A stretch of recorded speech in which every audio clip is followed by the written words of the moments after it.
Hi, I'm Shona, and I'm here to talk remakes, specifically the game that I'd love to see remade next. Previous episodes of this podcast have been talking about the upcoming Link's Awakening remake, and there's been a little bit of talk about which other Zelda games should be remade.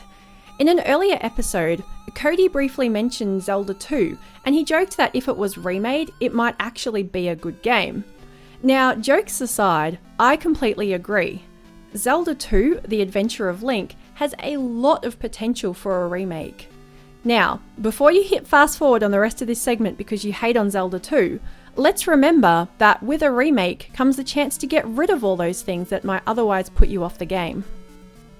One of the main reasons why I think that Zelda 2 deserves another chance is not so much because of its flaws, but because it's one of the most important but least known games in the franchise. What I mean by this is that while most people know about the game, and maybe have even played the first little bit, it's a lot harder to find people who have played it all the way through. You have to remember that it came at a time when there was no established formula for what a Zelda game was. Yet it introduced some important Zelda elements, such as giving Link magic for the first time, advanced sword techniques, and the Triforce of Courage itself. But the reason why many people never made it very far in the game is because it's incredibly difficult, and I'll go into that more in a moment. I think that there's two ways that a Zelda 2 remake could work. The first is to stay true to the original gameplay style with some significant updates. For those who haven't played it, Zelda 2 uses the familiar top-down view for the map screen and side-scrolling gameplay for the action scenes, including dungeons. Like the Link's Awakening remake, these graphics could be completely overhauled. I could see the side-scrolling sections in particular looking pretty amazing. Just think about some of the more modern Mario platformers and their gorgeous backgrounds. And with adjustments to combat and difficulty, and improvements to the way that the game gives hints and information, this could work pretty well. However, I personally think that Zelda 2 would be amazing if it was used as the basis for a fully open world 3D title, not unlike Breath of the Wild. The world is huge and its landscapes are varied. For example, there's swamps, grassland, desert, caves, graveyards, and islands, just to name some of the locations. It's also treacherous. You don't have to stray far from the path before you encounter enemies, and you don't always have the safety of a path to follow, which means that you have to get out and explore. And there are several towns, 8 in total. This is one of the areas where I feel a remake could add so much more to the game. The towns are all fairly similar on the NES, due to what was possible with the technology at the time. There's usually an item to find, a new spell to learn, a welcome chance to refill your health and magic, and maybe get a hint too. But imagine that there were more side quests, and more opportunities to learn about the world. One of the complaints I heard about Breath of the Wild was the lack of villages. Well, a Zelda 2 remake in that style could provide a huge world with many vibrant towns. Two of my favourite towns in Zelda 2 are Old and New Kasuto. Old Kasuto is a ghost town, and when Link first arrives, he's attacked by these invisible enemies. New Kasuto is hidden in the forest. It's where the townspeople fled to after their original town was attacked. But a glaring omission from Zelda 2 is maps, especially in the dungeons, as it can be hard to figure out where you are, and there's often backtracking required. Maps are another Zelda staple that would be required if this game was remade, and they would definitely improve the experience. There are also story elements that I'd love to see expanded upon in a remake. Stories in the NES era were fairly limited due to technology, and often more was told in the game's manual than in the game itself. Zelda 2 has a pretty unique story. It's a direct sequel to the first Zelda, and introduces the Triforce of Courage. It begins with Link turning 16 and seeing a mark on the back of his hand. This prompts Impa to tell him all about the third Triforce, and some history about the royal family. This mark on Link's hand is an important part of the series now, and so it would be cool to have a game that goes into more depth about the Triforce and its lore, along with more details about the royal family. Zelda 2 actually explains why all princesses are given the name Zelda. Impa gives Link a quest to place 6 crystals in the palaces of Hyrule in order to break the seal on the Great Palace, where the Triforce of Courage is hidden.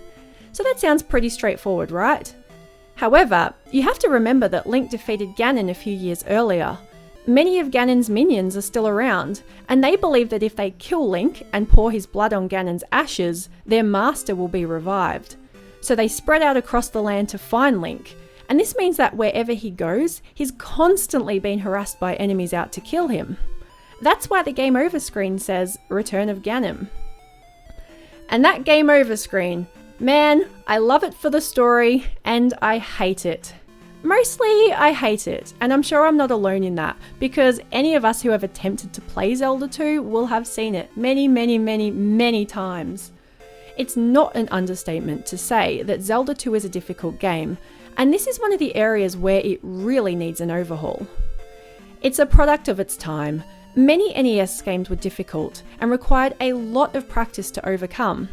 The first Zelda was also pretty difficult, but it was a lot more forgiving. In the first Zelda, and most Zelda games, when you die, you start off close to where you left off, such as at the beginning of a dungeon. Zelda 2 uses a live system, and when you lose all your lives for most of the game, you have to start back at the very beginning. You keep your items, heart and magic containers, and levels, but you lose all of your experience points, and you may have to travel a significant distance to get back to where you were. The only exception is if you get a game over in the final palace, you can restart there.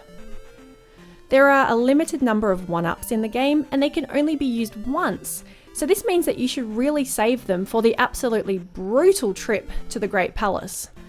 And there are limited opportunities to recover lost life, apart from the occasional fairy or grinding magic to use the life spell. So I really think that if the game was remade, there needs to be more ways to recover life, and for Link to start closer to where he died. I think a fast travel system would also help. Not only is dying a pain in the butt because of the live system, but you can die so easily. There are a lot of difficult enemies, and learning to navigate the side-scrolling sections takes practice. Even with practice, the game is pretty unforgiving, and it takes just one small mistake and you've taken a significant amount of damage, or you've been knocked into a pit. And unlike most other Zeldas, falling into a pit doesn't just take away one heart, you instantly lose all your life. The difficulty also ramps up incredibly quickly, and I'm sure a lot of players give up before they've even made it through Death Mountain, which is still in the first part of the game. A remake would give the difficulty and margin for error a chance to be retuned. Zelda 2 also has a leveling system. Link gains experience points by killing enemies until he reaches a certain number required to level up either his attack, magic, or life. I personally don't mind this system, but I do think it could also use a retune. It can get a little grindy, and there are quite a few enemies who take away points when they hit you.